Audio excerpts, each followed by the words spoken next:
guys, Adam Painter with E3 Firearms Association out here on a beautiful day. I just, hit my local range, getting a little bit of training in. And, I want to kind of talk to you about that, just hitting the range and what to think about, what to do, what to prepare for, things like that. A lot of guys ask me, what do I do when, if I'm not taking a class, but I want to go hit my local range, get out there and tear it up a little bit. Have a plan together. A lot of times you go out to the range and you just do what's comfortable. So, you're shooting one-hole drills or, doing slow fire, maybe just draws and things like that. Have a good plan going into your range session so you can maximize that time. I realize a lot of you out there, you don't have, free ranges you can go to. You can't shoot in your backyard necessarily. So when you go to your range, you want to maximize the use of that time. So have a plan going in there. There's a lot of great information out there, on the E3 site. We've got some great tips out there for what to do when you hit your local ranges, things like that. But have a good plan. You're going to work on speed. You bring maybe a shot timer with you. You're going to work on precision.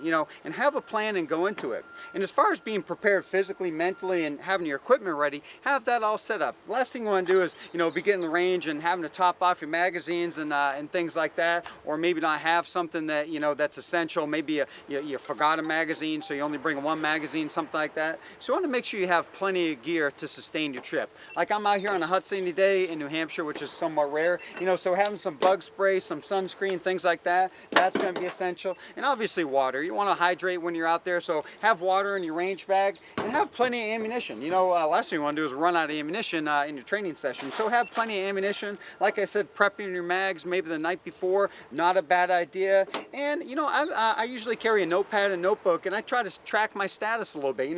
Maybe if I'm working on my speed from the holster or something like that, I'll document that. So I see my times, set my standards, things like that, and I can document, and maybe I can, load that in my computer at night, and I can track my improvement or maybe things I need to work on and things like that. Sometimes I'll take pictures of my targets when I'm done and kind of use that as a reference guide in the future. Some other things you want to think about, obviously having, good supply of targets to sustain you. I like to bring tape, instead of just tearing up targets and going through a ton of them, get some tape, some masking tape, different colors, and you can just cover up any misses you may have. Not saying you're gonna miss, but if you do, you're just using a little piece of tape over a target or a hole you missed on, that works out pretty good. But basically just having all your equipment prepped. Obviously, your guns don't have to be necessarily clean to go hit the range, but not a bad idea, to give them a little preventive maintenance the night before, get a little bit of lube on them, things like that. Nice thing about pre-lubricating your guns, your pistols, your rifles before you hit the range is it's going to make it easier to clean after the fact.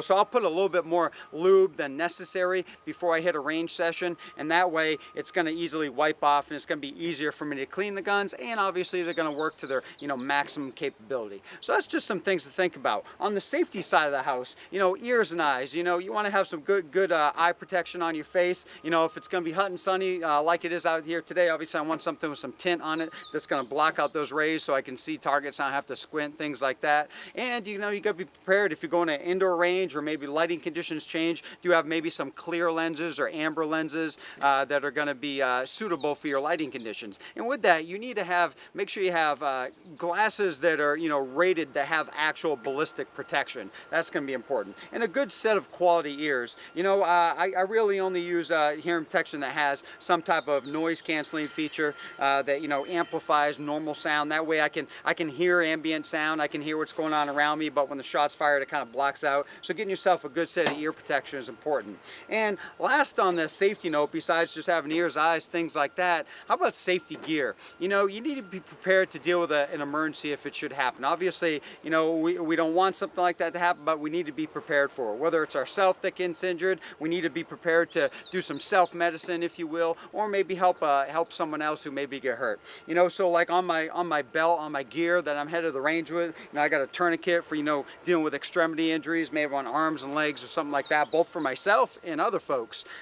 So that's important. And it's also important not just to have it, but understand how to actually use it and train yourself in actually how to use it. So that's going to be an important piece of knowledge right there as well. And some type of medical kit, so if I'm out, like today I'm out here shooting on the range, I've got my full blowout medical kit here in my truck sitting right on the side of the door over there. And on my gear right here, I've got a Dark Angel medical kit right here. So I've got all the necessary necessary gear I need for any other type of traumatic injury. And the little things as well, you know, things you don't think about, you know, not traumatic injuries, but, you know, how about the boo-boos? You know, we get a little slide bite, or we get a brass burn, something like that. You know, brass burns are pretty common on ranges, so maybe having some burn gel or Band-Aids or tape, or maybe you're really hitting it heavy and you're just wearing out your fingers loading up magazines. You know, some of the athletic tape they can wrap around your fingers, things like that. That's going to be important. And I mentioned, you know, sunscreen and bug spray, you know, depending on where you are, is going to be important as well. So bottom line, you know, going to your training day, your local range or whatever, prepared. So, you know, you prepare mentally on what drills you're going to do, so you're not just out there just plinking and burning through ammo. You got a specific criteria, a specific mission you're going to get out there and do.